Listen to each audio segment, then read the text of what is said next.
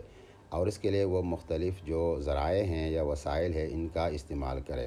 اور پھر جا کر وہ ریاست یا حکومتوں کے ساتھ بیٹھے، ان کے ساتھ ایڈوکیسی کرے، ان کو بتائے کہ آپ نے ان زبانوں کو نصابی تعلیم میں شامل کرنا ہے، ان کے فروغ کے لیے آپ نے ادارے بنانے ہیں اور ان کو ادارہ جاتی سہارا دینا ہے۔ اچھا، جب ہم تھوڑے سے زبان کو مزید بہتر اگر سمجھے، کیونکہ بہت سارے نوجوان ابھی ہمیں سن رہا ہے خیبر پختونخوا میں، تو یہ جو لہجہ ہوتا ہے، لہجہ نہ صرف زبان کا رنگ ہے بلکہ آج ہوتی ہے ثقافت، حساسیت اور سوچنے کا انداز بھی بتاتے ہیں اور وہ بدلتے ہیں، تو زبانوں کا کتنا بڑا رول ہے اس میں؟ میں آپ کے پہلے سوال کے پہلے سے کوئی نیٹ میں وہ رکاوٹ آ گئی، میں نہیں سن پایا، تو آپ کیا کہنا چاہتے ہیں کہ زبان اور لہجہ یہ کوئی بات کر رہے تھے؟ جی جی، میں یہ کہہ رہا تھا کہ ظاہر کا جو بھی اچھا کر لیں گے، ابھی آ رہی ہے؟ جی جی۔ اوکے، تو لہجہ نہ صرف زبان کا رنگ ہوتا ہے بلکہ مقامی مزاج، مزاح اور حکمت کا بھی عکاسی کرتا ہے نا، تو کیا بولیاں اور لہجے صرف زبان کا فرق ہیں، یا وہ مقامی شناخت جو ثقافتی بھی ہوتی ہے حسب یہ کرتے ہیں اور وہ زبان کے ساتھ بدلتے بھی ہیں، تو اس کو آپ کیسے دیکھتے ہیں؟ اچھا، زبان ایک تو لہجے اور زبان میں یہ تفریق ہے، یہ پاکستان میں دو طرح سے کی جاتی ہیں، بلکہ ایک طرح سے زیادہ کی جاتی ہیں، وہ اس کو سیاسی یا ایک اس اپنے لحاظ سے دیکھتے ہیں کہ مطلب وہ سمجھتے ہیں، کئی بہت بڑے پڑھے لکھے لوگ یہ سمجھتے ہیں کہ جو زبان تحریر میں نہ ہو وہ زبان نہیں ہے، وہ لہجہ ہے، یہ ان کا ایک پوزیشن ان کی ہے، لیکن جو لسانی طور پر کہا جاتا ہے کہ کسی زبان کے لہجے ہوتے ہیں اور وہ لہجہ اس زبان کی ایک تبدیل شدہ یعنی ایک اسی زبان کا حصہ ہوتا ہے، لیکن اس کا تھوڑا سا مختلف وہ اس کا ہوتا ہے، جیسے شینا میں آپ کہے تو چلاسی لہجہ ہے، کوہستانی لہجہ ہے، یا استوری لہجہ ہے، یا جو کشمیری یا گریزی لہجہ ہے وغیرہ، تو اس طرح جو لہجے ہیں وہ مختلف اسی زبان کے حصے ہوتے ہیں، مختلف ہوتے ہیں، اور لہجوں میں آپ نے یہ ایک بہت اچھی بات کی، لہجے تنوع کو ظاہر کرتے زبان کے، اور اس سے یہ بھی ملتا ہے کہ کوئی لہجہ کسی زبان کا شاید کسی اور زبان کی وجہ سے یا زبان کے کانٹیکٹ میں آنے کی وجہ سے اس پر اس کا اثر پڑا ہو، اور اس نے مختلف کچھ الفاظ لیے ہو، مختلف کچھ جملے لیے ہو، مختلف کچھ جو ساخت ہے وہ لیا ہو، تو وہ ایک مختلف لہجہ، یا مختلف آوازیں لی ہوں تو ایک مختلف لہجہ بن سکتا ہے۔ اب لہجہ اور زبان دونوں کی بہت اہم ہیں۔ اب لوگ زبان کو معیاری بنانے کے لیے کسی ایک لہجے کو لے کر اس کو اسٹینڈرڈ کرتے ہیں اور آگے بڑھتے ہیں، یہ بھی ایک طریقہ دنیا میں رائج رہا ہے، لیکن اس سے اکثر یہ ہوتا ہے کہ وہ دوسرے لہجے پھر آہستہ آہستہ وہ دم توڑ جاتے ہیں،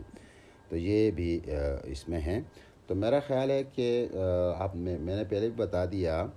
کہ یہ جو اپنی زبانیں ہیں یہ شناخت سے جڑی ہوتی ہیں، یہ ثقافت سے جڑی ہوتی ہیں، اور یہ زبانیں آپ کی ماضی اور تاریخ سے جڑی ہوتی ہیں، اور آپ کا جو مقامی علم ہے اس کے خزینے ہیں۔ تو فرض کرے آپ کا جو مقامی علم ہے، آج کل آپ دیکھیں کہ یہ جو موسمیاتی تبدیلی یا کلائمیٹ چینج کے جو مسائل ہیں، انوائرمنٹل جو مسائل ہیں، اس میں آپ دیکھیں تو بہت سارا جو ایک ساری توجہ اب اس طرف آ رہی ہے کہ جو مقامی جو علم ہے اس کے ذریعے بھی ہم کلائمیٹ چینج کے مسئلے کو ہم اس کو دیکھ سکتے ہیں، اس کو کم کر سکتے ہیں۔ اس کے علاوہ جو فرض کرے جو ہمارے اوپر جو بڑی بڑی کمپنیوں نے راج کرنا شروع کیا ہے اور وہ اپنی پیداوار کی چیزیں بیچ رہے ہیں، ان کو پروموٹ کر رہے ہیں۔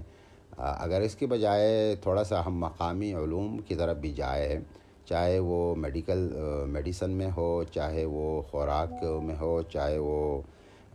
طرز تعمیرات میں ہو، تو اس سے بہت بڑا فائدہ ملتا ہے۔ اسی طرح ہمارے جو شمال ہے، شمالی پاکستان، گلگت بلتستان اور ہمارا بالائی خیبر پختونخوا، یہاں جو زبانیں بولی جاتی ہیں ان زبانوں کے بولنے والوں میں آپ کو پتہ ہے کہ ایک بہت تاریخی طور پر یہ کلونائز رہ چکے ہیں، زیر تسلط رہ چکے ہیں، تو ان میں ایک شناخت کا بحران پیدا ہوا ہے۔ ان کی جو مجموعی کلیکٹیو یادداشتیں تھیں، اجتماعی یادداشتیں، وہ کافی متاثر ہو چکی ہیں۔ ابھی ان کو یہ معلوم نہیں ہے کہ ان کی شناخت کیا ہے۔ کوئی خود کو قریش سے جوڑتا ہے، تو کوئی خود کو عربوں سے جوڑتا ہے، کوئی خود کو پنجابی پٹھانوں سے جوڑتا ہے۔ تو یہ بھی ان کا ایک شناخت کا مسئلہ ہے۔ تو یہ بھی زبان اور شناخت اور کلچر پر کام نہ کرنے کی وجہ سے ایسا ہوتا ہے۔ جیسے آپ کہتے کہ زبان کا تاریخ کے ساتھ اپنی تاریخ کو پہچاننا، اپنی شناخت کو پہچاننے کے مترادف ہے اور وہ بہت ضروری ہے۔ تو یہ خیبر پختونخوا کی جو زبانیں ہیں، بہت ساری اتنی ڈائیورس، اتنی سب سے زیادہ پرانی ہیں کون؟ پھر وہ میرا انٹرنیٹ انسٹیبل ہو گیا تو میں نہیں ہے، تو اس پہ میں جی میں علی اب دوبارہ آ کر۔ رہی ہے آپ کو آواز؟ ہاں جی، ابھی آ اچھا، رہی ہے۔ میں یہ کہہ رہا تھا کہ جو ظاہر ہے زبان ہوتی ہے، وہ شناخت، اپنی ہماری تاریخ اور ماضی ساری چیزیں ہمیں ایک ساتھ بتاتی بھی ہیں، اور ہماری اپنی شناخت بھی زبان کے تھرو ہی وہ آگے بڑھ رہی ہوتی ہے۔ تو خیبر پختونخوا کے اندر اتنا ایک ڈائیورس کلچر ہے، اتنی ڈائیورس زبانیں بولی جاتی ہیں، تو کون سی زبان بہت زیادہ پرانی ہے، کون سی زبان نئی ہے؟ تو زبانوں میں کس سال کون سی زبانیں ہمارے پاس آئی ہیں، اس کے حوالے سے آپ کی تحقیق یا آپ کیا سمجھتے ہیں؟ اس میں مختلف دعوے کیے جاتے ہیں۔ مطلب آپ یہ اگر بتائیں کہ فلاں زبان زیادہ قدیم ہے، تو دوسرے لوگ یا بڑی زبانوں کے لوگ اس سے بڑے ناراض بھی ہو جاتے ہیں۔ لیکن میں یہ کہوں گا کہ ہندو کش جو خطہ ہے، پورا ہندو کش، اس خطے میں جو زبانیں ہیں یہ یہاں کی پرانی زبانیں ہیں، مطلب آرین زبانیں ہیں، انڈو آرین، اور پرانی زبانیں ہیں اس خطے کی۔ اور باقی جو زبانیں ہیں وہ شاید بعد میں آئی ہیں ان علاقوں میں۔ تو میں کسی ایک زبان کو نہیں کہہ سکتا کہ وہ سب سے پرانی زبان ہے۔ کوئی ایک تحقیق میرے خیال میں یہ بتاتی تھی کہ پورے شمال کی سب سے پرانی زبان شاید بروشس کی تھی، یہ جو آرین مائیگریشن سے پہلے کی بات ہے۔ اس کے بعد پھر آرین جو مائیگریشن ہوئی تو اس میں جو پہاڑوں کی طرف لوگ گئے تو ان کی زبان پساچا یا داردی زبانیں ہیں جو انڈو آرین ہیں، اور اس میں ہم سب شامل ہیں۔ تو وہ داردی زبان پھر قدامت کے لحاظ سے وہ بھی قدیم ہیں۔ اور اس کے بعد پھر جو ایرانی زبانیں ہیں ان کی باری آتی ہیں۔ تو یہ اس طرح ایک وہ بنتا ہے۔ فرض کریں اب تروالی زبان سوات میں بولی جاتی ہیں، تو کچھ آرکیالوجیکل یا اس طرح ڈی این اے یا ان تحقیقات کی وجہ سے یا لسانی تحقیقات کی وجہ سے یہ معلوم ہوا ہے کہ تروالی اپنے دوسرے داردی زبانوں کے ساتھ اس سوات کی قدیم ترین زبانوں میں ہیں، اور یہ اس کا بعد میں پھر گندھاری زبان، یہ پراکرت کی زبانیں تھیں، اس کے ساتھ بڑا اثر وہ تروالی زبان پہ رکھتے ہیں، گندھاری زبان، جو لسانی طور پر یہ بات کی جاتی ہیں۔ تو میں یہ کہوں گا کہ یہ جو خطہ تھا، یہ لغمان افغانستان سے لے کر لداخ کشمیر تک، یہ اس کو ایک زمانے میں داردستان بھی کہا گیا ہے، نورستان سمیت۔ اس کو بلورستان بھی کہا گیا ہے، بلور بھی کہا گیا ہے۔ تو یہ علاقہ جو ہے یہ ایک ثقافتی گروہ کے طور پر مانا جاتا ہے۔ یہ کہا جاتا ہے کہ یہاں کے لوگوں کی ثقافتیں کم و بیش ایک جیسی تھی۔ مطلب ہاں کہہ رہے ہیں کہ یہ ایک ثقافتی گروہ یا کلچر ایریا کے لحاظ سے مانا جاتا تھا، اور اب بھی کافی حد تک آ رہی ہے، آواز آ رہی ہے؟ جی